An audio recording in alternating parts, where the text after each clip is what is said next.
Enfim. Bom, eu esqueci de gravar um pedaço do que eu estava falando aqui, quase meia hora, né? Já se passou. Certo? Eu acho que foi isso, né?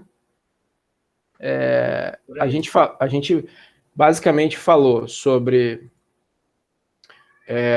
o processo, falei sobre esse artigozinho aqui da internet que explica a origem do PostScript, né? Da dificuldade de impressão, que, enfim, você partia dessas máquinas de estrutura mecânica com martelinho e onde você não tinha muita opção de fonte, né? Era um problema você formatar um texto, né? Você escolher o estilo de uma fonte era um problema na década de 80. E aí surgiram as impressoras matriciais, que imprimiam de forma matricial letra por letra, dependendo da quantidade de agulha. Então, isso aqui era uma letra, você informava qual era a letra e ela ativava as agulhas que desenhavam aquela letra. Né? Isso aqui era a estrutura da matricial avançando e escrevendo. A matricial você vai escrevendo assim, o papel vai subindo, vai dando aquele barulho, ela vai escrevendo linha por linha. A matricial hoje, por exemplo, impressora fiscal, né? Usa muito ainda esse processo. Eu descobri uma curiosidade que eu não tinha falado antes. Sabe para que eles estão usando muito também impressora matricial? Eu não sou da área, mas enfim, o pessoal que gosta de tatuagem, eles pegam a impressora matricial para imprimir em papel carbono um desenho, porque a impressora matricial tem impressoras matriciais antigas com boa resolução, que o cara depois consegue imprimir num papel carbono, botar na pele, tirar e vir e pegar aquele pincelzinho dele e ir botando os pontinhos e gerar uma tatuagem um pouco menos artística, assim, né? Uma produção mais automatizada, vamos dizer assim, entre aspas. Então, se vocês procurarem impressora matricial no Google, vocês vão ver uns exemplos aí de uns tatuadores. Eu falei, mas por que o tatuador está usando isso? É um outro exemplo. Mas aí tem esse problema, né? A impressora matricial, quando você vai botando muita resolução, o desenho não fica fica igual Minecraft, né? Quadradinho ali, né? Justamente por isso, porque ele vai compondo letras dentro dos quadrantes de agulha que ele tem, né? E aí o PostScript, ele surgiu, né, pela Adobe como forma para você fazer desenho usando programação, né? Então você dá uma sequência de comandos e um software, um hardware interpreta aquilo e escreve e plota, né, aquele desenho usando uma resolução que você tiver a capacidade de imprimir, né? Aqui eu mostrei o exemplo, né, que tem desse site. Enfim, isso é usado na maioria das impressoras. Depois a gente falou, né, dada essa contextualização, a gente falou do Donald Knuth, né, que é um matemático, um professor de computação da Universidade de Stanford, que produziu essa obra aqui, A Arte da Programação de Computadores, e que é um livro, que é uma bíblia da computação, né, tá aqui, aqui, ó, 1968 a 2015, enfim. São hoje 5 livros, ou 7, não sei, com conhecimento teórico sobre programação no sentido de algoritmo, né? No sentido ali de fundamento, estrutura de dados, enfim. Para quem quiser se aprofundar, é uma obra incrível. Só que, bom, o Knuth, quando a gente parou mais ou menos aqui, né? Agora, acho que eu resumi. Eu esqueci de falar alguma coisa, gente? Só para ficar na gravação. Deu para resumir? Esqueci, acho que não esqueci de falar nada, não. Acho que eu sim, eu tava certo. Bom, então, a gente parou aqui, antes de eu esquecer que eu não estava gravando. O Knuth, quando ele foi pegar a segunda revisão dele na década de 80, já estava desenvolvendo em escala as gráficas. Assim. Só que ele olhou os caracteres lá, às vezes ele usava alguma letra grega, ou enfim, fórmulas matemáticas, cara, e não ficava uma porcaria. E aí ele desenvolveu o TeX, né? Vamos lá agora, meu cursorzinho aqui, pegar o branco. Ele desenvolveu o TeX. E aí, durante muito tempo, eu me perguntei, né? E ele desenvolveu o TeX e ele desenvolveu uma coisa chamada também metafonte. Deixa eu pegar um exemplo, acho que eu separei um exemplo aqui, ó. Alguns exemplos do metafonte aqui, deixa eu botar para vocês verem. Ó, o metafonte é uma linguagem de descrição de fonte. Olha que legal. Então, junto com o TEC, que dava os comandos para organizar o texto, tinha um metafonte que era basicamente uma linguagem que descrevia fontes. E aí ó, tem alguns exemplos aqui, ó, de rodando o negócio. Ó, metafonte, o arquivo io.mf. E aí ele gerava as fontes conforme descrito nesse arquivo, né? Então aqui tem um exemplo de como ele plotava, ele escrevia uma fonte, né? Um exemplo do código a.mf. Então é muito parecido com o CNC, ó, para quem já viu, né? Ó, ele define os pontos e manda fazer um círculo. Aqui já fica um pouco diferente, né? Faz um círculo de tal ponto a tal ponto. A gente dá para mais ou menos. Eu não quero que vocês leiam isso aqui, mas tá dando para entender a ideia? Ele escrevia a fonte mesmo, como se fosse uma mão, sacou? Ele vai passando os parâmetros, ó, começa do ponto tal, tal, tal, tal, desenha Z assim, Z assado, enfim. Deu para entender como é que gerava mais ou menos uma fonte no metafonte? Sim, sim. A ideia? Então era meio geometria analítica aí que vocês vão ver no curso de geometria. Vai no ponto tal, desenha, faz uma linha assim, faz uma linha assada, tá? Aí fazia a fonte. O metafonte junto com o TEC, o que era o TEC? A ideia do TEC dele é genial, cara, é genial, porque o que aconteceu? Agora vamos falar do TEC. O NUT, cara, lá na década, quando ele pensou isso na década de 80, ele pensou o seguinte, cara, eu estou produzindo essa obra aqui da minha vida. Ele desacoplou o conteúdo, que era o texto que ele tinha que revisar constantemente, da formatação. E ele no livro, ele tem uma passagem lá no livro, e ele criou 2 livros para explicar isso. Ele criou um livro chamado, não sei se eu vou escrever certo, cara. Ele criou um livro chamado Tau, Epsilon, Xi, e aqui ele explicava o TEC. Beleza? E ele criou um outro livro do Metafonte, onde ele explicava o Metafonte. Tranquilo? Então o Metafonte era usado para desenhar efetivamente a letra, e o TEC ele era usado para desacoplar o conteúdo da formatação. Então, aonde que eu ia começar a escrever a letra, o espaçamento, se eu queria fonte negrito, se eu não queria, essas características ficavam desacopladas. E esse que é o grande barato do TEC. Depois, um cara chamado Lamport, eu acho que era Lamport alguma coisa, criou uma sequência de estilos, de macros. Vocês já ouviram falar de macro? Já. Depende do contexto, eu já escutei em diversas frases. Por exemplo? Macro game, macro gráfico, macro tendência, micro tendência. Ah, tá. Macro no sentido de programação, de software. Vocês já ouviram falar? Quem já programou no Excel e falou, tem uma macro aqui, não sei o quê. Já viram? É algo que afeta o comando todo? Macro é assim, você tem uma linguagem específica onde você fala com um outro software e esse software vai mudar a ação dele conforme o que você está falando para ele. Então, por exemplo, o Excel. O Excel, todo mundo já viu o Excel, né? Ele tem lá linhas e colunas. Mas se você quiser falar para o Excel, dá essa tratada nesse conteúdo para mim. Você programa uma macro, o Excel interpreta e executa aquilo em cima dos seus dados. Entendeu?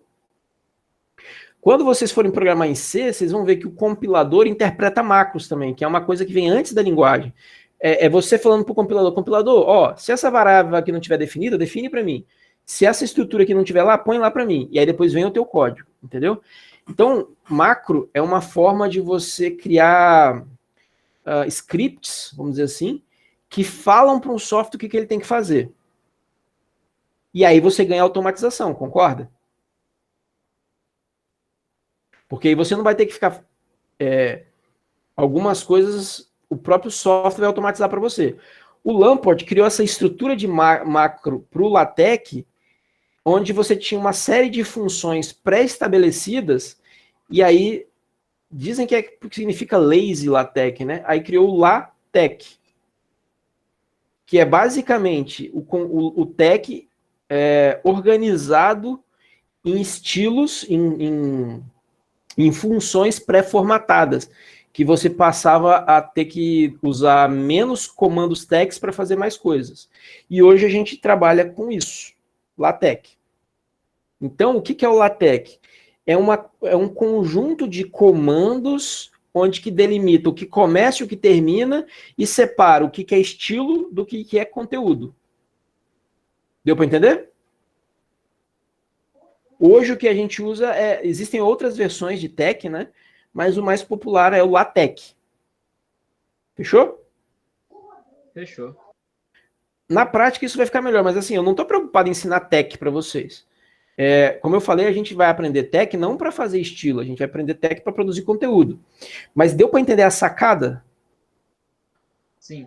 Quando você pega, por exemplo, um programa como esse aqui, ó, vou pegar o LibreOffice. Você tem uma vantagem e uma desvantagem. Cadê?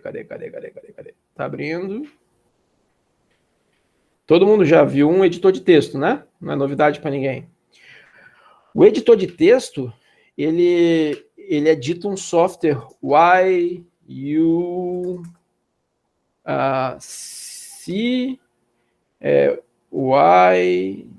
é que é? Eu não tenho um negócio. O que você vê, o que você... Como é que é? Esse bagulho também, o que você vê, o que você tem, uma coisa assim. Eu esqueci como é que soletra isso, mas a ideia é assim, aqui, se eu escrever desse jeito aqui, ó, olá, e botar o estilo, eu venho aqui, ponho todo o estilo que eu quero, né? Negrito, itálico, página e tal. Aqui, a formatação e o conteúdo estão juntos. Qual que é a vantagem? Bom, em tese é mais simples, parece mais simples. Mas quando você tem que trabalhar em equipe para produzir um texto, aí você vai chorar. Por quê? Se todo mundo não estiver usando o mesmo software, dá problema de formatação. Why you see what you get. Obrigado. Isso aí. Então, why you see what you get. Né? Seria isso. Deu para entender o problema? Para quem é escritor de livro, né? O cara escreve o livro lá todo esquisito, manda para a editora formata bonitão lá num software de edição e manda para a gráfica. Mas para quem não tem toda essa estrutura, isso vira um problema, concorda? Por quê? Você tem que se preocupar com a formatação e o conteúdo. E aí chega lá no final do curso de graduação, você tem que pegar e fazer um TCC na norma da ABNT. Aí você vai falar, meu Deus do céu. Porque você vai ter passei por isso, professor. Foi Toda gostoso? vez que eu mandava para uma pessoa, desconfigurava tudo, aí tinha reclamação, foi um inferno. Exato. E aí você é uma forte candidata a amar LaTeX. O LaTeX, ele é multiplataforma, é aberto, então quem desenvolveu o TEC foi o Donald Trump, o Donald Trump, olha. Não foi ele não. Né? Nossa, ele fez tudo isso? Não, o Donald Knupp, né? E o barato é que o LaTeX é multiplataforma, é gratuito, e ele produz na sua saída um arquivo de imagem. Então não tem essa de vai desforma, não vai. O texto, quando você compila ali, você processa ele interpreta aqueles comandos e gera o arquivo, ele gera uma imagem. As primeiras versões do LaTeX geravam o arquivo PostScript, sacou? De onde vem o PostScript? Com máxima resolução. Hoje em dia, o compilador LaTeX, ele gera já em PDF. Beleza? Até aqui, tá suave? Alguma dúvida? Tá tranquilo. Aí, cara, eu penei para trazer essa informação, mas eu fui descobrir semana passada o que significa TEC. Eu vou dar essa informação gratuitamente aí para vocês. Isso na minha cabeça criou uma explosão, assim. Eu falei, nossa, que genial. O que significa TEC? Eu fui no livro original, busquei. É text de texto? Parece, né? É legal. Parece. Mas não é. O TEC, ele vem dessa sigla aqui do livro, ó, tau, epsilon e xi, né? Que seria aquela letra assim, né? Agora, né? Tau, epsilon, o epsilon é... Deixa eu ver como é o formato certinho. Epsilon. Símbolo. É tipo uma molinha. Porque tem várias... É um alguma Ezinho coisa mesmo. assim, né? E o xi... Isso aí. Deixa eu desenhar. Não, xi grego. O xi é um x esticadão, assim, esquisitão, né? Certo? O Xi eu não sei não. O xi é isso aqui, ó. É um x. Então, o TEC, né, vai ser alguma coisa assim. Você vai ver sempre uma formatação assim, tal, alguma coisa assim, ó. E olha que interessante, ele plota isso. Se você for lá no LaTeX e escrever LaTeX, ele plota. Do jeito que o cara quer que imprima, entendeu? Agora, e o que significa isso? Eu me encafifei nesse trem. Deixa eu achar a referência onde eu achei aqui para eu mostrar para vocês. É muito legal, cara, o significado. O significado, né, eu vou mostrar para vocês agora um outro artigo de referência que eu acho que eu não botei lá para vocês. Esse aqui, ó. A Brief History of LaTeX. Né? Aqui começa um documento, né? E o cara... o que a gente vê num site é uma outra linguagem chamada HTML, que é uma linguagem de descrição também, só que utilizada para o browser. Quem interpreta o HTML é o browser, tá? Eu estou botando essa informação meio aleatória aqui, só para... Então, a imagem HTML ela é processada e o cara escreveu aqui o documento em HTML em TeX. Olha a proposta que legal. Então, existe o comando lá em LaTeX que você põe /LaTeX e ele plota com as letras legais. Mas aqui ele conta, né? A história, eu vou passar isso para vocês, tá? Quem não tiver familiaridade com leitura em inglês, resolva esse problema o quanto antes, tá? Comece a ler, que isso melhora. Use o tradutor. Mas aí tem você vai definir no estilo, ó. Title, a brief history of, aí tem os comandos. Então, no LaTeX, tudo que começa com contrabarra é um comando, é estilo. O que não começa com contrabarra é conteúdo. Pode crer? Aqui, ó, author by Hanan Pell. Date, aí ele plota a data. Aí begin, aqui ele começa, begin documents. Ó, o LaTeX ele tem a ideia da marcação de começo e lá no fim, end documents, tá vendo? Marcação de fim. O que começa, termina. Se não for uma estrutura sem delimitação, né? Então ele começa, ó, /it, isso aqui faz o texto que está dentro do parênteses ficar em itálico. Start here. Então ele fala basicamente que claro, eu só não mandei antes para não quebrar a surpresa, entendeu? Não quebrar o sustinho aqui. Eu vou passar para vocês, fica tranquilo. Então eu vou passar aqui rapidamente para falar para vocês, né? Então, ó, o que é o LaTeX? O LaTeX. O LaTeX, ele é dito como um sistema de formatação de texto, né? Que ele gera exatamente o que você espera. Então, o que você espera, você escreve e vai aparecer aquilo, né? Para você usar o TeX, você precisa de um compilador. O que é um compilador? Aí a gente já vai discutir a ideia de compilação. Compilador é um software que lê um texto e converte esse texto em uma outra coisa, geralmente em uma outra linguagem. Então ele vem lendo esse texto aqui e o compilador LaTeX, ele vai gerar o quê? O output dele vai ser a imagem. Deu para entender? A ideia de compilador? Câmbio? Então, quando eu falar compilador, é um cara que vai ler um texto em um lugar, interpreta aquilo e transforma num outro texto, numa outra sintaxe, para uma outra finalidade. Beleza? No caso do LaTeX, o compilador pega o texto que a gente descreve e gera uma imagem. Tá bom? Vocês vão ver compilador de linguagem também. Compilador de linguagem, ele pega o texto, uma estrutura em alto nível e converte em linguagem de máquina. Ou seja, ele faz uma conversão, beleza? É um software. Então, o que é o MikTeX aí, o TechView e tal? Basicamente, ele vem com um conjunto de biblioteca, né, um conjunto de códigos, e você também instala o compilador para você poder compilar LaTeX. Beleza? Tudo isso foi feito para rodar em terminal, não foi feito para rodar com interfacezinha. Então o LaTeX ele funciona em linha de comando, como a maioria dos sistemas modernos, e sempre foi, a maioria dos sistemas robustos roda em linha de comando. Isso eu trago para vocês também, para vocês entenderem que nem tudo é o sistema, o software não é a interface. Interface é uma coisa que está impressa na tela. Por detrás do sistema, você tem um algoritmo que pode ser até um script, pode ser um programa que vai executar em terminal. Esse é o caso do LaTeX. O LaTeX, então, você pode abrir qualquer editor de texto, escrever o documento, passar no compilador, certo? E ele vai te cuspir o resultado. Ok? Então, por padrão, o LaTeX, você tem que ter o compilador. Geralmente era o TeX antigamente, né?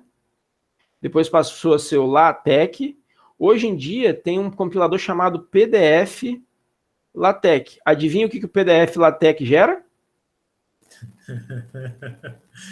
Um documento Word. Ele gera um PDF. A entrada dele é um arquivo .tex, que basicamente, o que é um arquivo .tex? É um conjunto de textos onde você tem o conteúdo e as marcações do conteúdo. Conteúdo, marcação de conteúdo. E ele vai gerar um PDF. Só que, para você criar um estilo, às vezes você precisa usar de outros códigos. E esses outros códigos que vão auxiliar você a não ter retrabalho são outros arquivos tipo TeX, mas são arquivos que a gente chama de biblioteca. Né? Você tem uma livraria, né? Você vai fazer um livro, você consulta outros arquivos. A ideia seria essa. Mas que você agrega no seu arquivo. Então, por exemplo, tem um arquivo que você pode usar que ele tem toda a parte de formatação ABNT. Então, aqui está descrito nesse arquivo aqui todas as regras, por exemplo, do ABNT. Tem outro que cuida, por exemplo, de citação. Como que deve ser exibida a citação. Tem outro que cuida de título. Como que deve ser exibido o título. Tem outro que diz como que tem que ser, por exemplo, as referências. Sabe aquele negócio que aparece no final do livro? O compilador, ele pega tudo isso aqui que você descreveu no seu arquivo e renderiza o teu PDF bonitão. Tá? Antigamente, o TeX... Os pacotes, né, que eu estava lendo lá. São os packets, o pacote. Que você usa lá, use package, não sei o que, use isso package, aí. Essa é a mesma ideia de biblioteca lá. Então, se você não tiver esses pacotes instalados na sua máquina, quando você for compilar, o teu arquivo vai chamar aquele pacote e ele não está na tua máquina. Por isso que você tem que instalar o MikTeX ou o TexLive, porque ele vem junto um zilhão de pacotes que a comunidade já fez. Outra coisa que eu falei, o LaTeX ele é desenvolvido em comunidade. Então, se você precisa de uma certa formatação, você vai na comunidade que alguém vai te ajudar. Né? Tem grupos que trabalham nisso. Tá claro? Deu para entender a ideia? Então, agora você já sabe o que é uma biblioteca. Beleza? É um conjunto de códigos auxiliares que já fazem um trabalho para a gente não precisar refazer, que é igual você faz a roda, né? Eu vou montar um carro, beleza. Você vai lá na fábrica de roda, compra a roda. Você não vai fazer a roda. Você já compra de quem? Você pega o código e já faz a roda para você. E você simplesmente usa a roda. Entendeu? Entendeu a ideia de biblioteca? Sim. Você poderia repetir a definição? Não é a definição, eu estou só falando aleatoriamente aqui para vocês entenderem, tá? Mas a biblioteca é um conjunto de códigos de programação que organizam uma coisa, resolve um problema de tal forma que você não tem que se preocupar mais em como resolver, você simplesmente usa. Então, por exemplo, para escrever na tela, para iluminar a tela, alguém um dia pegou numa linguagem X e criou um programa que imprimia na tela. Esse programa vira uma biblioteca, ou seja, ele é usado por outros. E aí você usa o que aquele programa fez no seu código e só se preocupa em imprimir. Como imprimir? Você usa o código da biblioteca. Seria o exemplo de, eu não me preocupo em fazer a roda. Como que eu pego lá o látex da borracha, né, e sintetizo uma roda? Eu vou lá e compro a roda e ponho no carro. É a mesma ideia. Então, quando você tem uma biblioteca que faz alguma coisa, você pega aquela biblioteca e incorpora no teu código. E simplesmente usa o que já está pronto. Entendi. Sacou? Então, por exemplo, hoje, se você quiser programar inteligência artificial, tem várias bibliotecas de inteligência artificial que você usa. Sacou? No LaTeX, você tem essa ideia, são os packets. Então, por exemplo, eu quero formatar em ABNT. Você vai ter que usar o pacote ABNTech. Eu quero formatar referência. Tem um pacote lá de reference. E tem um zilhão de pacotes lá. Você precisa saber o que todos os pacotes fazem? Não. Quem precisa saber? Quem cria o modelo do documento. Se você um dia for criar um modelo do documento, você vai ter que se aprofundar. Mas, o que o compilador faz? Ele pega esses arquivos, que são textos estruturados, que tem parte de comando e parte de conteúdo, e converte em outra coisa. No caso do TeX, ele gerava PostScript. No caso do PDF LaTeX, que é a versão mais que a gente vai usar, ele vai gerar um PDF. Tá claro?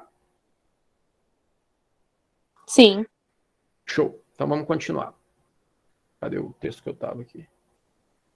Eu não testei isso antes, vai ser aqui que a gente vai fazer no ato. Então, depois eu vou passar para vocês, eu só quero ir nos pontos chaves. Então ele fala por que usar, né? Então, e aí o que rolou, cara?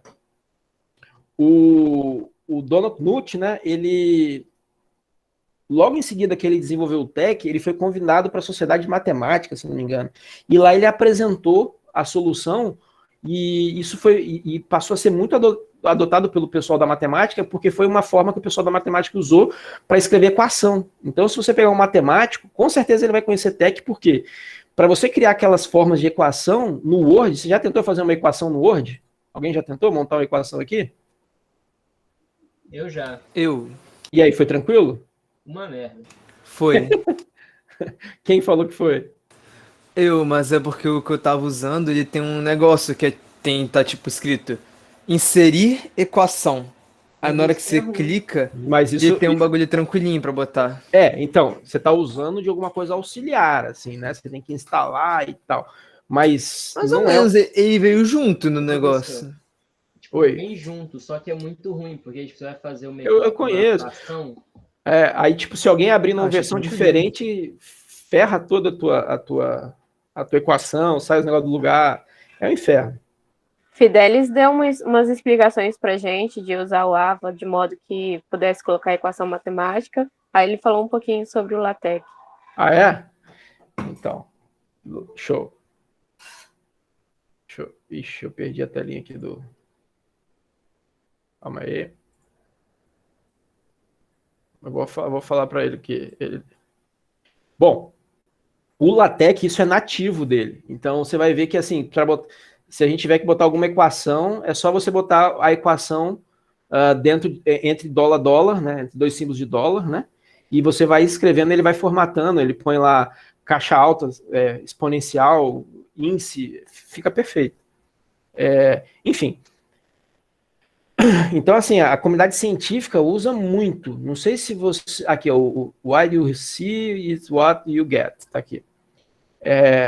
E aí, parararará. Bom, eu acho que isso aqui eu já expliquei para vocês, né? E... Bom, ele está dizendo aqui a vantagem e desvantagem de usar o editor. Se eu fosse falar, não, vamos fazer em Word, vocês iam sofrer muito mais, né? Porque cada um ia abrir, ia desformatar, depois alguém ia ter que vir formatando tudo. Enfim, a gente vai fazer em TeX, e a gente está usando o TeX porque ele tem essa estrutura em código, que a gente já consegue discutir algumas coisas sobre programação naturalmente. Bom, aí, cara, aqui, ó, na década de 70 o cara conta a história. E aqui ele fala, ó, o TeX vem das linguagens desse livro, né? Isso eu achei a referência, Tau, Epsilon e Xi. Eu fui no livro, olhei um pouquinho, não li o livro inteiro, né? Mas aqui o cara respondeu, ó, que em grego significa habilidade, arte e técnica. Então, eu fiz o seguinte experimento aqui, ó. Deixa eu só pegar os links aqui que eu vou mostrar para vocês. Então, tech significa... Opa, deixa eu fechar esse treco aqui. Olha que legal. Pelo menos eu achei, né? Tech significa habilidade, arte e técnica. Olha que profundidade que o cara foi. E aí, por que isso significa? Ó, porque se você... Deixa eu pegar minhas referencinhas aqui, só um minutinho. Eu salvei os links no WhatsApp, olha que ideia boa.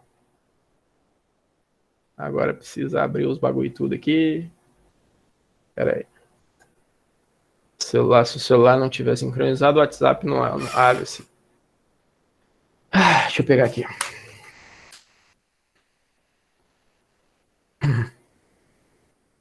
Bom, aqui, ó. Vamos pegar o primeiro aqui. Ó. Achei esse site aqui que tinha uma pronúncia. Acho que o Translator também deve ter, ó. Eu pedi para ele traduzir técnica. Vocês estão vendo aqui?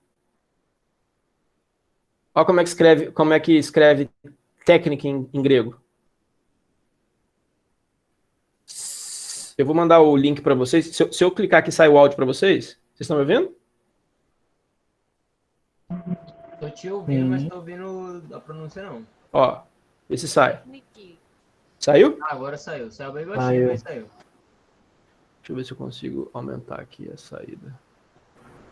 Bom, se estourar o áudio aí, eu vou abaixar.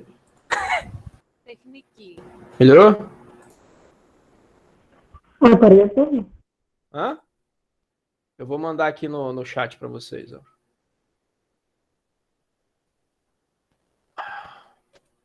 Esse é técnica.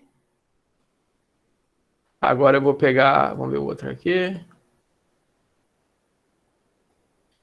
Como é que arte? Arte em grego, ó, é technes, tá vendo? Esse aqui é a arte.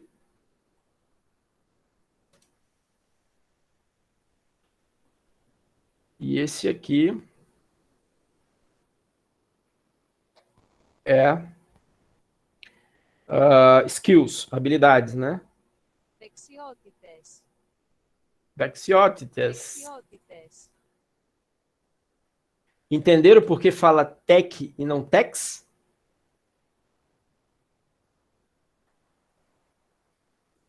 A minha mente, quando eu vejo...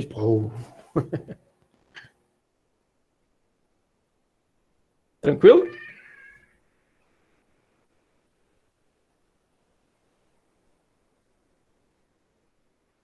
Alguma dúvida até aqui? Não. Não, tranquilo.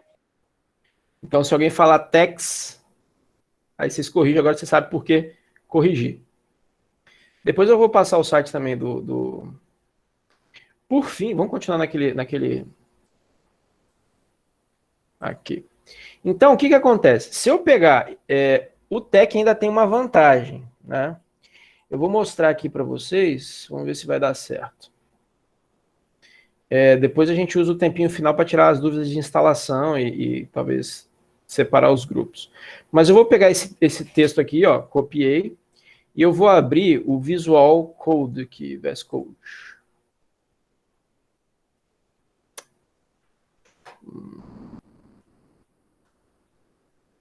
Deixa eu só zerar tudo aqui. Todo mundo conseguiu instalar o VS Code? Sim. Alguém não conseguiu? Sim. Alguém não conseguiu, gente? Eu ainda não instalei, professor. Eu quem? Eu, Lorena. Tá. Mas não é porque eu não consegui, é porque eu não instalei mesmo. Coisa feia, hein? Desculpa. Bom. Ô, professor, Oi. uma dúvida, vai ser para qual linguagem? Oi? Você vai usar qual linguagem? Não, aqui a gente vai trabalhar com tech. Tech. Ah, tá, vai usar. Tem alguma. Ah, tá. Tem Só um alguma minutinho. expressão, né? Sim, calma aí, eu vou chegar aí.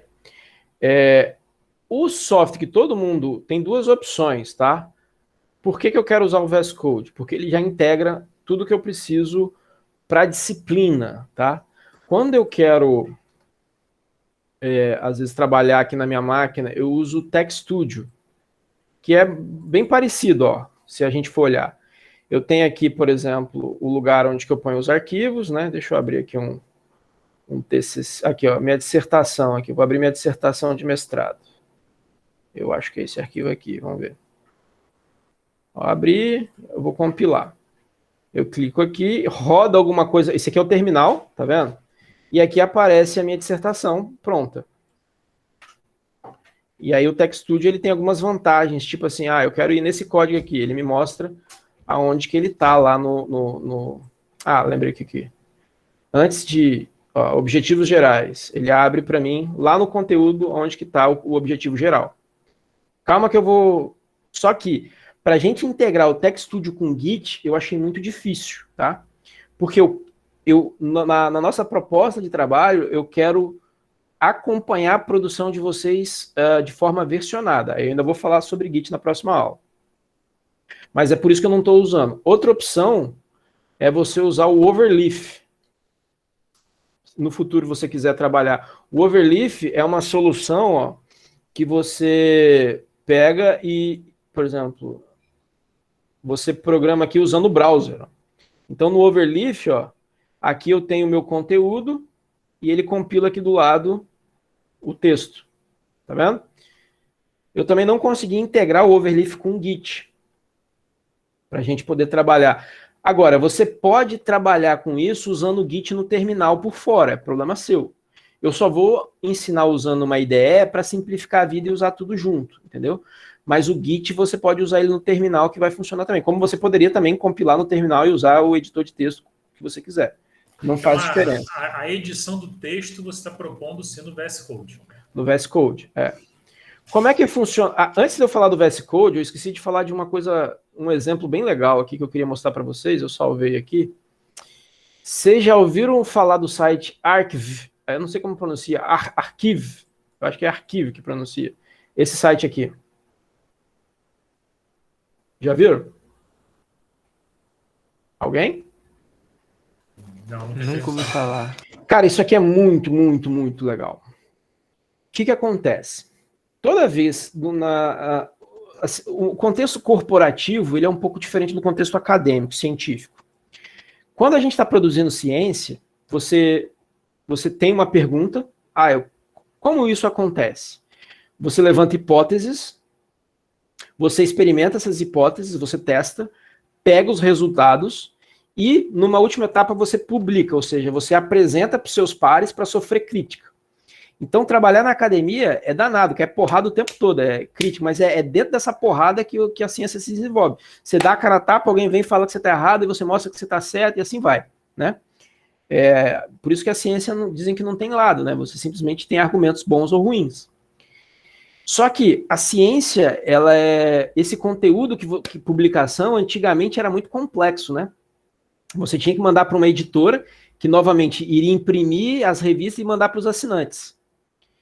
E geralmente quem publica até paga para essas editoras grandes, porque ela cria um corpo técnico que revisa, e geralmente quem revisa são pares, né, são outros pesquisadores que vão lá e criticam o teu trabalho e aceitam ou não para publicação. Uma vez aceito, quer dizer que o seu trabalho está num nível de qualidade alto. Então tudo isso é subjetivo. Por isso que tem as revistas porcaria e as revistas boas, né? Então tem gente que fala, isso foi publicado, não quer dizer nada. Se foi publicado numa revista porqueira, né, onde o revisor revisa de qualquer jeito, agora, se for revisado onde você tem uma comunidade respeitável, por isso que daí que vem, hoje está muita gente discutindo isso, né, a gente está em 2021 e tem gente médico discutindo cloroquina. Vai falar, tem publicação, né, mas dentro da comunidade médica, científica, né, médico e cientista são coisas diferentes, né, você tem lá as revistas de publicação científica que tem mais peso, né. Tudo bem, mas para você chegar a publicar numa revista de peso, você tem que proteger um pouco a tua ideia, porque você não chega assim, tá o material. É um trabalho que você também trabalha em equipe, trabalha com muita gente e tal. E o Archive, ele é um site que você pode publicar na internet e ele garante direito autoral prévio. Então, por exemplo, toda vez que você publica numa revista, tem que ser inédito. Mas se você já quiser distribuir um pouco do que você sabe e garantir o teu direito àquela autoria, o arquivo funciona para isso. Então, olha que legal, se vocês tiverem, eu vou passar, depois você me cobra que eu passo, né? Tem todas as áreas aqui, ó.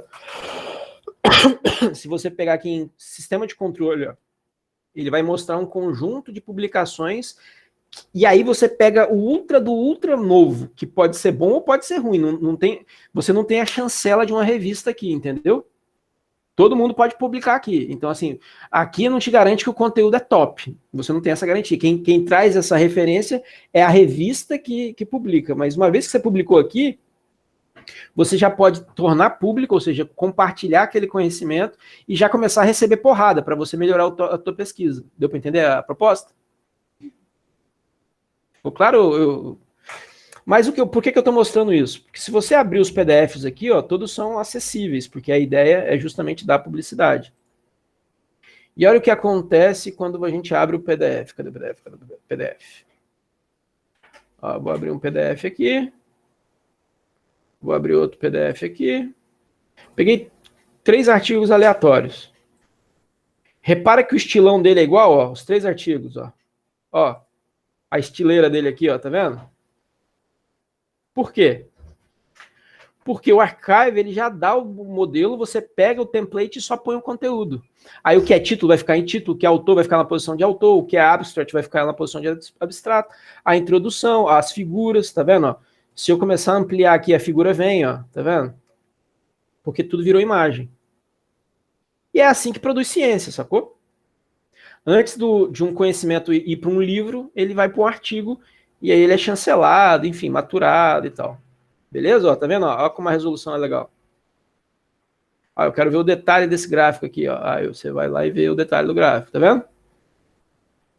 Deu para entender a ideia? Era só fechando a ideia de LaTeX que eu queria mostrar esse site para vocês. Ó, 3 artigos de autores totalmente diferentes com a mesma formatação. Olha que maravilha. O cara nem se preocupou com formatação. E geralmente onde você pega a formação? Na referência que você quer publicar. Então você vai na revista, ela te dá o template. Aqui no IF você vai ter um template de TCC que você pode usar, né? No trabalho aqui eu vou dar um template para vocês vão trabalhar em cima do template. Existem sites na internet que tem template de um monte de coisa, né? Beleza? Então, até aqui, tranquilo? Sim. Tranquilo.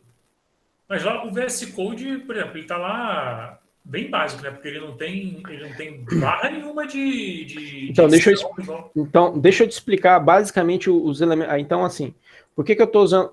droga. Eu não sou um cara muito fluente em VS Code, tá? Eu acabei de fazer uma coisa que talvez eu não consiga... Aqui, consegui. Eu não sou um programador fluente, eu estou usando isso aqui porque das vezes que eu precisei, eu sempre usei e me atendeu. No meu dia a dia, eu usava mais o terminal com VIM, né? Mas, enfim, isso é outra história. Mas eu trouxe isso aqui para a gente entender a ideia da ideia. Então, tá claro que você vai ter que ter um software para processar o programa. Esse software fica por debaixo dos panos. Ele não é a IDE. Mas a IDE agrega um conjunto de funcionalidade. Por exemplo, toda IDE boa tem um terminal, que eu posso dar comandos aqui no terminal da minha máquina. Então aqui eu estou mostrando os arquivos do diretório que eu estou.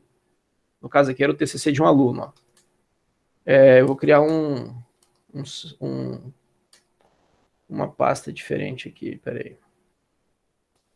Agora eu estou usando comandos do meu shell, que no Windows seria o prompt ou PowerShell, se vocês já instalaram aí. Mas quando você instala o VS Code, provavelmente ele abriu um terminalzinho desse, porque ele habilita o PowerShell, se não me engano. Eu não tenho tanta certeza assim no... OneDrive, IFs, disciplinas, intro, seca... Ó, aqui eu... Direto com Bash, né? Uhum. Ah, tá. Quando você instala no Windows, vocês estão com qual terminal. Eu uso o CMD mesmo. Só uso o Bash quando eu vou subir alguma coisa pro Git. Fora isso, Então, quando vocês depois me cobra lá no... Tem um pacotinho que você instala no Windows que ele cria um PowerShell com a mesma sintaxe aqui do Linux, para facilitar os comandos, né? Porque a sintaxe do prompt do Windows, ela é bem arcaica, eu acho ela muito ruim. O prompt é bem ruim, assim. pobrezinho, mas... É horrível. Hoje já tem acho que é meio que eu não sei como é que chama aquilo, mas você instala e no Windows, nas versões mais novas, ele criou algumas coisas que ele chama PowerShell. Só que o PowerShell, você entra nas opções do seu Windows e habilita ele. A partir daí você vai ter o PowerShell. Quando você instala o Git no Windows, vocês instalaram o Git no Windows, o Git ele instala, ele habilita ou alguma coisa desse tipo para você poder usar esses comandinhos no Git lá, porque é um pouco melhor. Mas enfim, o que eu queria mostrar para vocês existe vida além do mouse. Então, uma forma de você produzir mais rápido é usando o terminal, porque atividades repetitivas, você não precisa ficar decorando onde você vai clicar para fazer tal coisa. Você simplesmente executa o comando. É claro, você precisa saber o comando, mas isso é uma questão até interessante, né? Porque se você sabe o que você tem que dar o comando, você sabe o que você está fazendo. Se você sai clicando, não necessariamente você sabe o que está fazendo, né? Enfim, é uma questão filosófica aí. Tá, e como é que a gente usa o VS Code para edição de texto? Calma, vou chegar lá. Então, tá claro que uma boa ideia tem que ter um terminal? Por quê? Para você executar o teu código, você viu lá no TechStudio também tinha um terminal, né? Eu fechei o TechStudio aqui, mas tem um terminalzinho aqui, eu posso... Ele me mostra aqui, ó, o log do que está acontecendo, né? Se eu compilar aqui, ó, ele tá, exatamente, ó, ele rodou por debaixo dos panos esse comando aqui, ó. Vocês conseguem ver? Eu não sei se eu consigo, aqui dá para ampliar. Uhum. Então, a IDE, por debaixo do pano, ela foi no terminal e executou PDF LaTeX, SyncTech1, passou um monte de parâmetro que eu não precisei saber. Se você for digitar na mão, você vai precisar saber esses parâmetros. Mas uma vez que você sabe os parâmetros, geralmente uma prática é criar um script, ou seja, um arquivo que executa isso para você automático. Você não tem que ficar memorizando o parâmetro, tá? É assim que se desenvolveu as coisas no Unix. Qual que é a vantagem disso? Você fez uma vez, está resolvido, está guardado no script. Mas enfim, a IDE, ela está executando isso. O VS Code faz a mesma coisa, né? Então, quando você está criando um programa aqui, você tem a console de depuração, a saída do terminal, se você quiser interagir com o programa em linha de comando, e eventuais informações de debug aqui embaixo. Aí, falando agora especificamente de uma IDE. O que a IDE tem? Bom, uma IDE, ela é capaz de pré-processar uma determinada linguagem. Então, por exemplo, o VS Code, se você abrir um arquivo para a linguagem Python, ou para a linguagem C, ou para outras linguagens de programação, ele vai colorir e formatar o texto para ficar mais agradável e legível. Quando você abre no editor de texto comum, você não tem pré-highlight, que a gente chama, né? Você não tem esses destaques. Ele abre bruto, né? Todo mundo já abriu um texto no bloco de notas, né? Então, se eu pegar aqui aquele código, eu vou pegar um bloco de notas aqui, ó.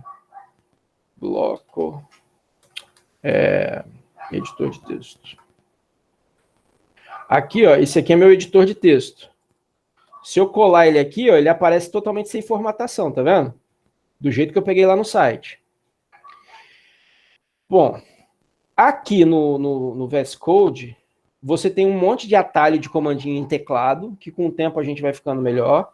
Aqui do lado, ele mostra os arquivos. No caso aqui foi o último arquivo que eu abri, o último projeto. Você pode abrir um novo workspace, criar um novo ambiente de trabalho, um monte de coisa. Mas aqui você pode pesquisar um conteúdo nos arquivos. Aqui, ó, ele tem uma ramificação dedicada para Git, ó. Você inicializa um repositório e publica no GitHub, tá? Então, ele é totalmente integrado com... Existem outros que fazem isso? Existe, mas eu estou usando o VS Code principalmente por causa disso. Porque para a gente versionar depois, vai ficar tudo junto. E aqui, aí tem o debugger. Então, toda a linguagem de programação tem um depurador. Depurador, então vamos lá. Compilador é o software que transforma um texto em outra coisa. O depurador é um outro software auxiliar que você usa quando você está... Que ele vai nesse texto e procura problemas. Ah, você está com um problema aqui, um problema ali, tem isso de errado. E aí você faz o que a gente chama de debug. Você usa um depurador, você entrega o teu código no debug e ele vai te dizer, ó, tá com problema em tal lugar, tal lugar, tal lugar e tal lugar. Que tipo de problema? Depende da programação. No VS Code, ele tem a ideia de extensions, né, extensões. E aí, para ele processar LaTeX, vocês põem aqui, ó, tech. E aí tem... Como era o nome da tech? Com isso aqui, você vai instalar funcionalidades no seu VS Code. Aqui, ó, você tem que instalar, quem está com o tech instalado, procura esse Tech Workshop aqui, ó. Opa, peraí. O meu já está instalado. Peraí, deixa eu ver se eu não estou fazendo. Ah, tem mais de um. É LaTeX. É esse aqui, ó. Desculpa, gente. É pegadinha do malandro aqui. Você tem que instalar esse plugin aqui, ó. LaTeX Workshop. Ele tem esse highlightzinho aqui, ó. Tá com essa pontuação. Eu instalei ele. Quando você instalar ele, você vai criar para o VS Code a capacidade de processar arquivo TeX. Aí ele vai dar um reloadzinho aí depois de instalar. Se você quiser desinstalar, você clica aqui. Todo mundo conseguiu instalar a extensão LaTeX Workshop? É do James Yu e tem essa avaliação aqui, ó. Aí vai aparecer esse trequinho aqui, ó. Aqui embaixo, Tech. Agora eu vou criar um novo arquivo e vou colar aquele conteúdo lá. Ó, até agora eu não falei que arquivo é esse. Eu vou salvar aqui na minha máquina. Devo salvar aqui. Vou bagunçar esse negócio aqui logo. Eu vou chamar aqui de exemplo.tech. Ó, reparou? Quando eu salvei .tech, agora o interpretador aqui do VS Code que interpreta, ele já deu highlight aqui, ó. Olha os pacotinhos aqui. Aí você pode depois configurar os highlights aqui, como é que você quer ver, né? Tem alguma opção aqui que dá para ajustar. No meu, ó, os comandinhos estão vindo em amarelo e o conteúdo está vindo em branco. Tá vendo aqui, ó? Ele começa uma listagem aqui. Agora, o que significa essas coisas? A gente vai aprender com o tempo, né? Então, por exemplo, ó, begin document, make title, ele vai lá e põe o título. Que título que ele põe? O que está aqui dentro do título. Então, o título está definido aqui, ó. Esse aqui é o título do documento. Aí ele começa a escrever, tem uns comandinhos aqui. Vamos compilar, ó. Se eu clicar em build, se tiver tudo certo... Eita, deu errado. Eu vou tentar no overlay. Eu tinha que ter testado isso antes, né? Vamos ver se... O curioso é que eu instalei aqui a extensão, mas ele não reiniciou e nem apareceu o botãozinho aí do Tech aí. Se você fechar e abrir, funciona. Já fechei e já abri. É? É. Tudo bem, a gente resolve isso com o tempo. Deixa eu...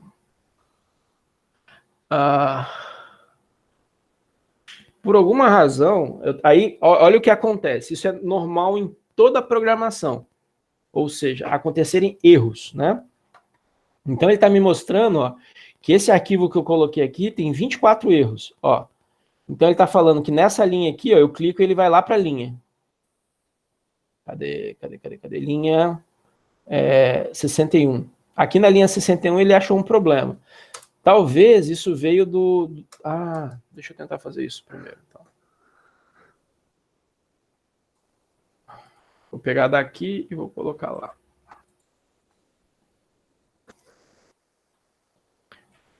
Ele não entendeu bem a formatação. Aqui era para ele ir agrupando. Ó, aqui, ó. Se eu fechar a tag document, ó, ele vê tudo que é document. Aí tem título, Vamos ver se agora vai.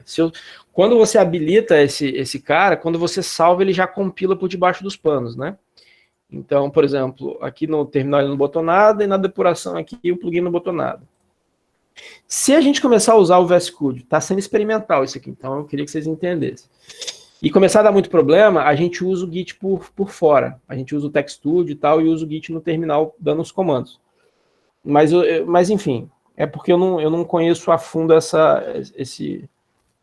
É porque, assim, também não conheço nada disso aí, né? A primeira vez que eu comecei a ver qualquer coisa foi hoje. Mas, por exemplo, para mim, o que eu achei interessante, sei lá, eu pego o TechStudio, faço lá, copio e colo aí. Não queria que você fizesse isso. Se você for fazer assim, eu prefiro que você use o Git no terminal. Você vai sofrer menos. Entendeu? Não tem problema, não. Falando isso porque o TechStudio tem todas as ferramentas de edição e tudo. Se eu quiser, por exemplo, centralizar um texto, eu vou lá no ambiente lá, ele já coloca... Ele te dá algumas tags, mas você usa muito pouco aquilo, entendeu? Quando você programa em tech, aquela ideia de ir no editor e pegar as funcionalidades nas abinhas, você usa quase nunca. Porque isso já vem do teu template, entendeu? Você vai ver fazendo o que eu estou falando, sacou? Porque você está pensando como se fosse o Word. Mas não é essa a ideia. Sacou? Mas isso a gente fica livre. Deixa eu abrir aqui, quer ver? Vou pegar aqui o trabalho aqui do TCC do Samuel, que defendeu esses dias aí. Esse aqui eu testei, compilar, vamos ver se vai.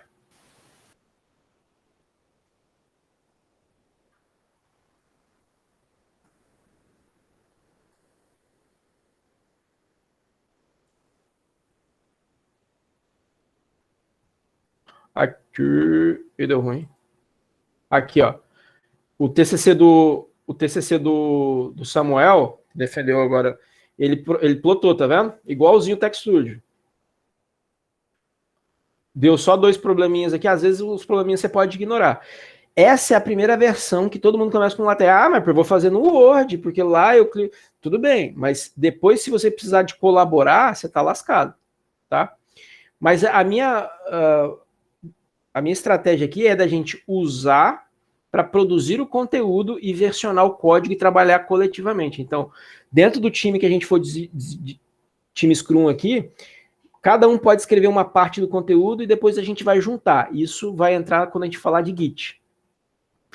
Qual tag você vai usar, como você vai usar, a gente vai aprendendo ao longo do processo. Por quê? É copiar e colar, é usar padrões, entendeu? Você não precisa muito decorar como que programa, entendeu? Então, ó, então o Samuel, por exemplo, que foi meu aluno de TCC, ele pegou esse template do IFES, ó, ele veio aqui, botou o título aqui, ó, título.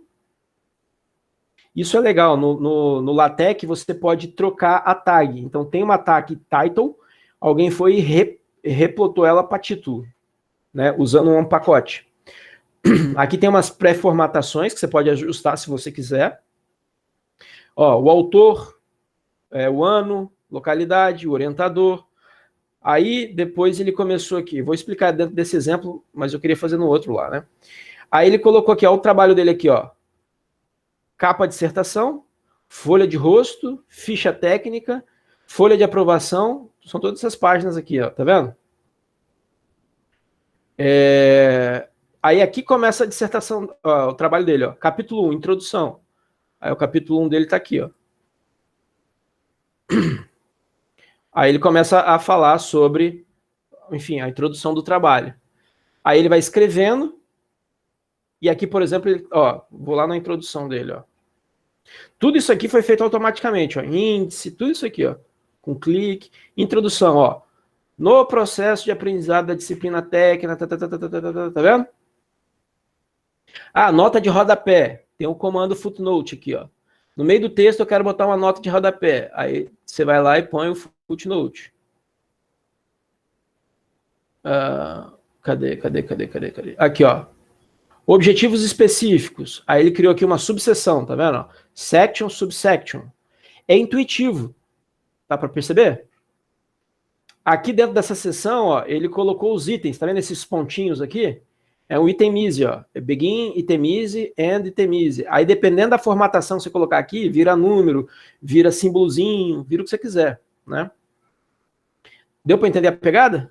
Ó, item, desenvolver, aí sai assim, ó, desenvolver, sacou? Pronto, terminou. Aí, Vamos supor que lá no meio do trabalho ele decidiu que o capítulo 4 vai para o lugar do capítulo 5. O que ele teria que fazer? Ele só vem aqui, ó, no arquivo principal e troca de ordem aqui. O capítulo 4 vira o capítulo 5 na sequência. Todos os títulos vão ser alterados automaticamente. Entendeu? Por exemplo, ó, eu vou fazer esse negócio aqui agora. Vamos supor que eu quero que o capítulo desenvolvimento... Mudei de ideia agora. Eu quero que ele venha depois do experimentos. Salvou. A ideia já vai plotar aqui, ó. Então, se eu vier no índice agora, ó, eu só cliquei em salvar. Vai lá, aqui é o índice. Olha lá, experimentos, desenvolvimento foi para depois, tá vendo?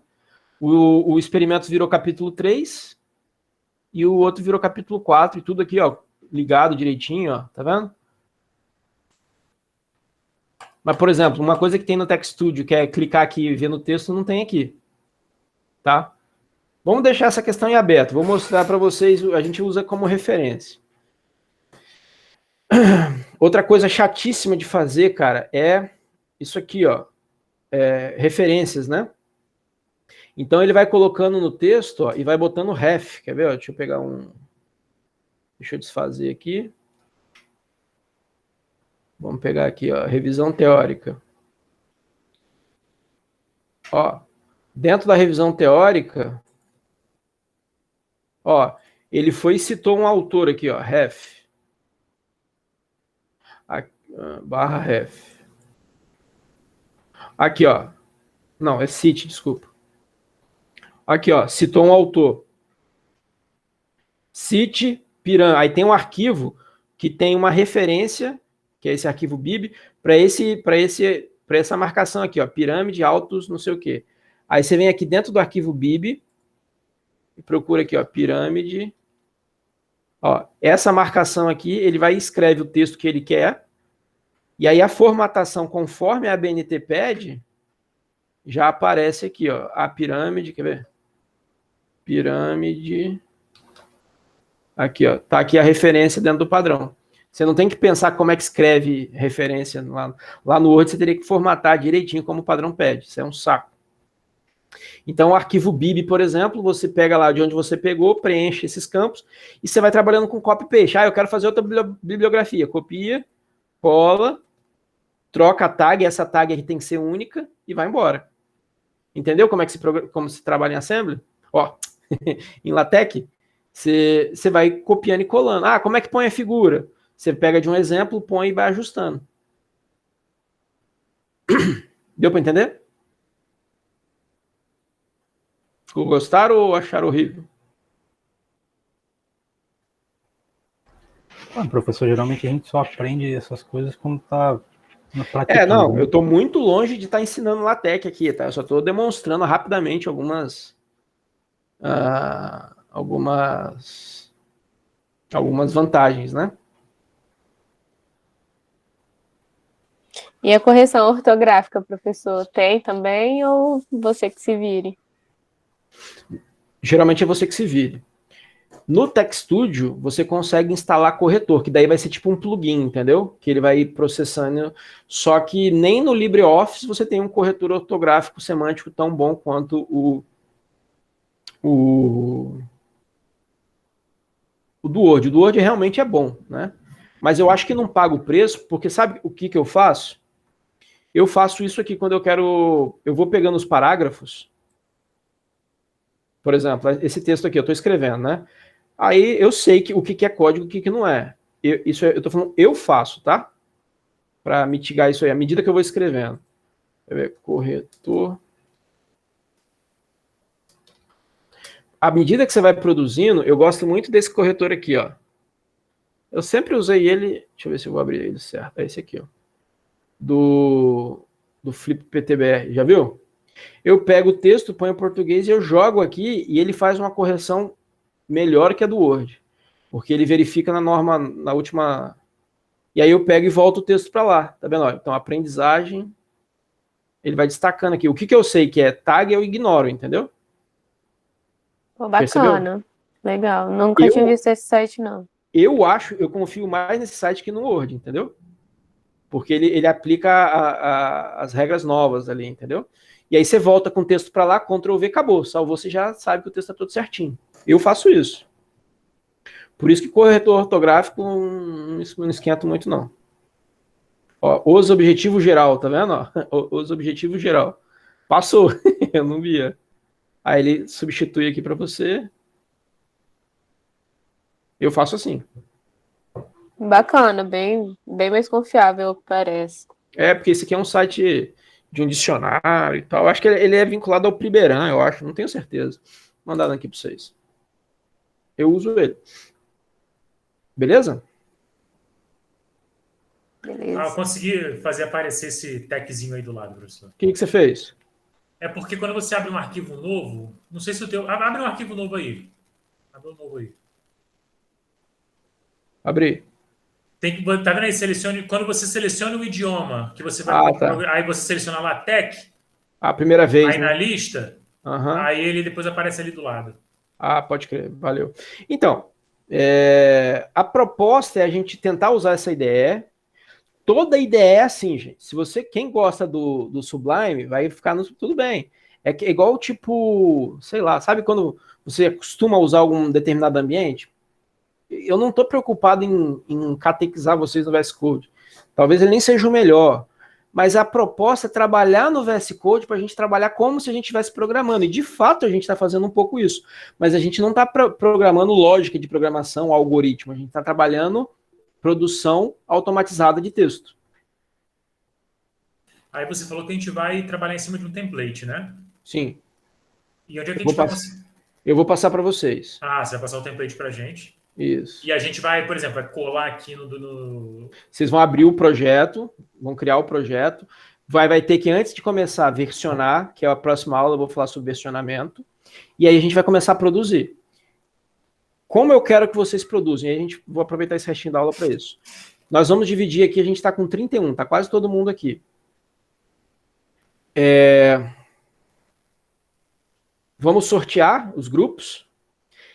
Eu quero que vocês trabalhem, eu vou encher o saco, eu vou avaliar em cima desse critério, efetivamente quem está produzindo, vocês podem dividir funções, mas eu quero que todo mundo produza alguma coisa.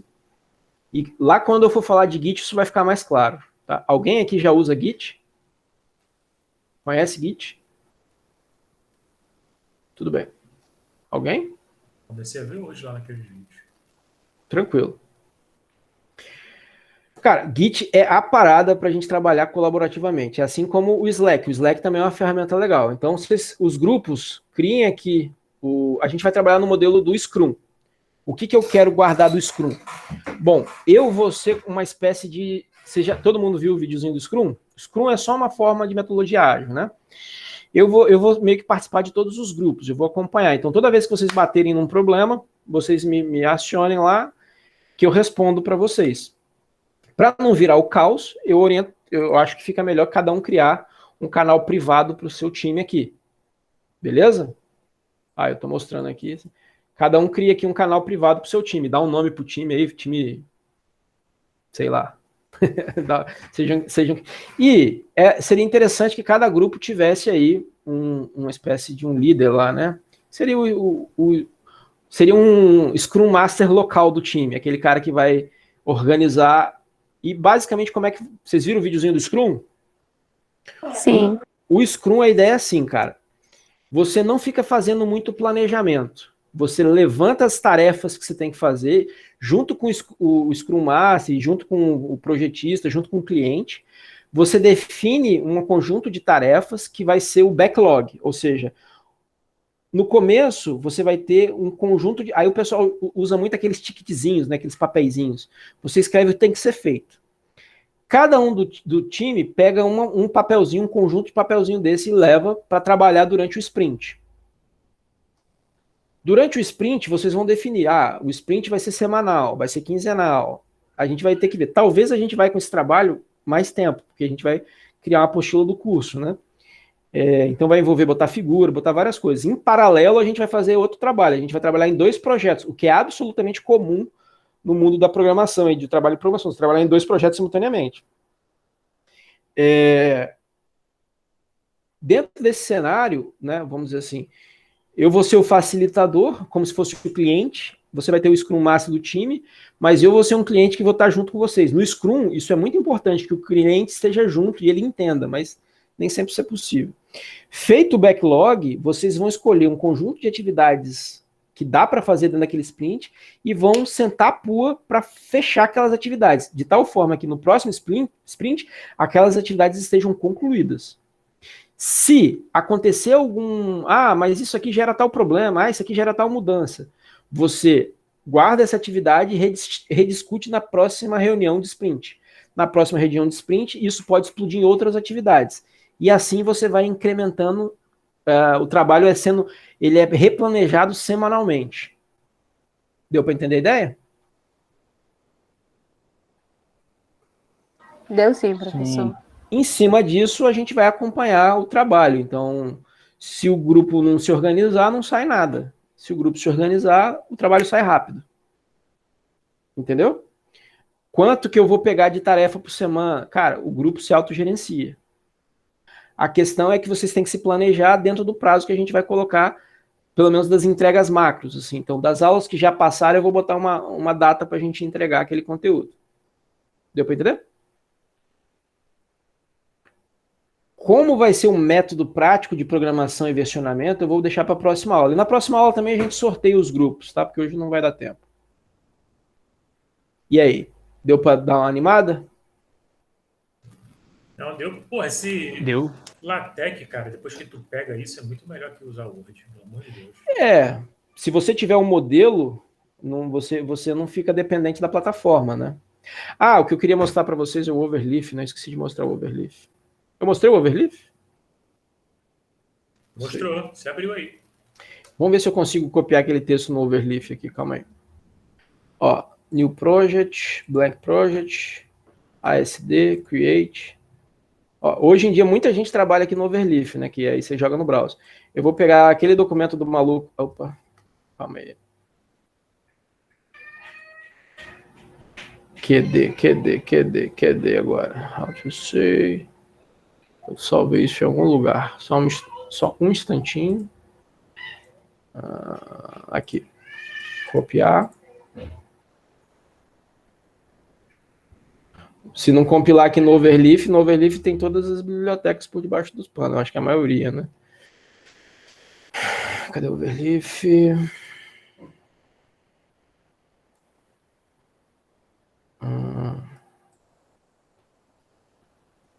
Aqui, tá aqui. Ó, colei. Agora eu dou um Ctrl só vai, ele compila e vai renderizar aqui do lado. Vamos ver. Olha, aqui, ó. Aquele texto que eu peguei da internet, olha a formatação dele. A Brief History of LaTeX. Olha como toda vez que você põe barra LaTeX, olha como ele plota. Opa. Cliquei sem querer aqui. Aí tá aqui, ó. Inicia aqui, intro, a Brief History, tá vendo?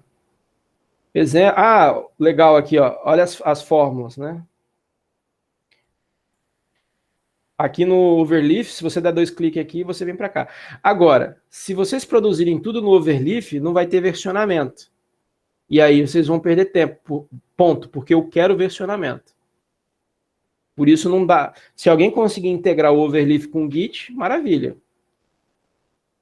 Se não, porque a ideia, eu preciso que vocês não trabalhem com essa visão integrada, vamos dizer assim, né? Porque o Overleaf, ele facilita o trabalho do texto. O que eu quero com vocês, não é que vocês virem produtores de texto, é que vocês saibam mexer no Git, saibam trabalhar em equipe, tendo programas separados trabalhando no mesmo código. Aqui eu tenho um único programa trabalhando no código, entendeu? Então não vale, né? Você tem um servidor aqui do Overleaf que está integrando tudo. Eu quero que vocês trabalhem em IDEs separadas, ok? Tá, eu vou fazer no bloco de notas e vou... Beleza, faça do jeito que você quiser. Eu quero usar o TechStudio, eu quero usar o VS... Tudo bem, isso aí eu não vou encher o saco não, porque... Agora, o que eu vou encher o saco é que eu quero tudo versionado num projeto Git. Beleza? Porque é mais importante para mim que vocês aprendam Git do que aprendam LaTeX. Deu para entender a proposta? Então, se eu não ver versionamento, não tem ponto, porque eu não estou preocupado com o texto, não estou preocupado se vocês são poetas, eu não estou preocupado com isso. Eu estou preocupado que vocês exercitem o trabalho colaborativo usando softwares separados. Eu só estou mostrando o overleaf aqui porque depois, no futuro, se você quiser usar, é cômodo, né? Então, aqui, ó, a fórmula, né? Deixa eu pegar onde que está a fórmula.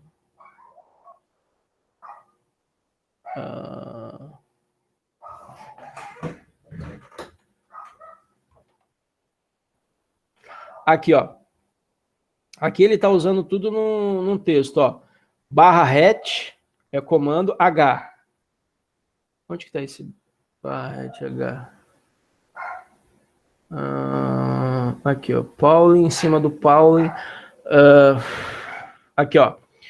Gauss Law. Align, aí vem aqui, ó. Varoint, VEC. Então ele cria esse símbolo aqui de dupla integral. C-code, põe um ponto, D, VEC A. Aí ele põe o A com vetor, tá vendo? É tudo com código, ó. Comando. Aí ele cria uma fração. Ó, ele tá criando uma fração. Aí ele cria bonitinha a fração. O que é a fração? Q no numerador e no denominador ele põe a letra epsilon índice 0. Olha como ele põe o índice. Underline índice. Sacou? Ah, mas eu tenho que saber. Não, você vai produzindo, você procura no manualzinho, você vê como é que é. Daí você vai repetindo, fica natural, sacou? Não se preocupa. Não é uma coisa que você tem que memorizar, entendeu? É uma coisa que você tem que usar. Então você escreveu aqui, apareceu, acabou. Tranquilo? O que eu não gosto de fazer em LaTeX, que eu acho chato? Tabela. Aí eu roubo, eu faço uma tabela em figura e incorporo no meu texto. Tabela é meio chato de fazer. O resto é tranquilo. Figura, cara, é excelente, porque, por exemplo, deixa eu ver se tem uma figura em algum lugar aqui. Não tem. Vamos ver aqui no trabalho do...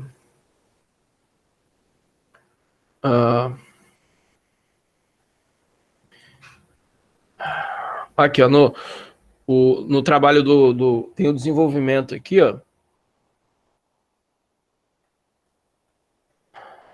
Opa, não. Aqui. Abre, trem.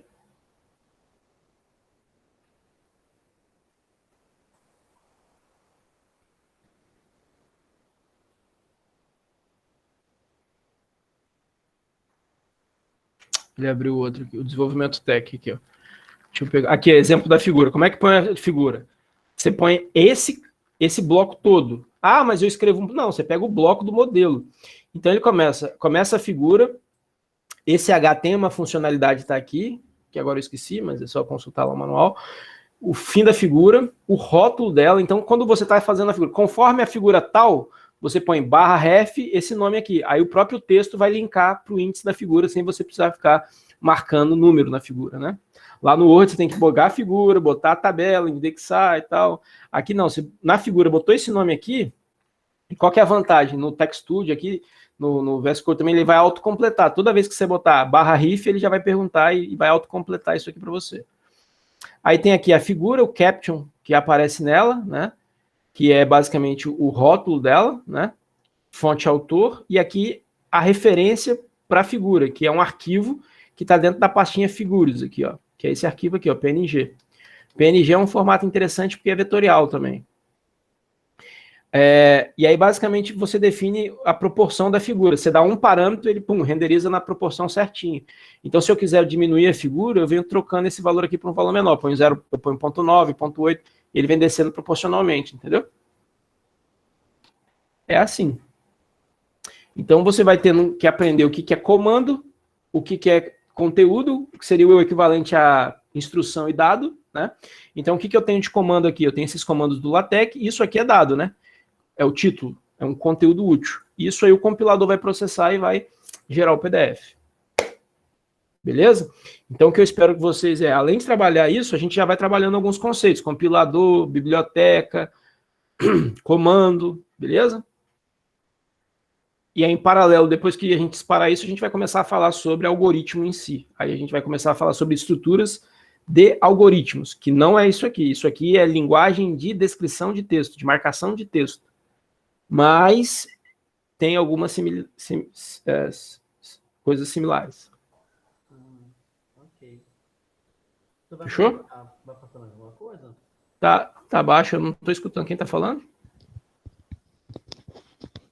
Eu, Alexander. Fala, Alexandre. Você vai passar mais alguma coisa? Acho que passou Não, um pouquinho do horário. Não, tô encerrando aqui. Valeu? Semana que vem, na aula que vem, a gente fala sobre Git e divide os grupos. E eu passo o projetinho para vocês. Beleza, professor. Beleza, Ok. obrigado, professor. Boa noite. Valeu. Boa noite. Boa noite. Valeu, professor. Boa noite. professor.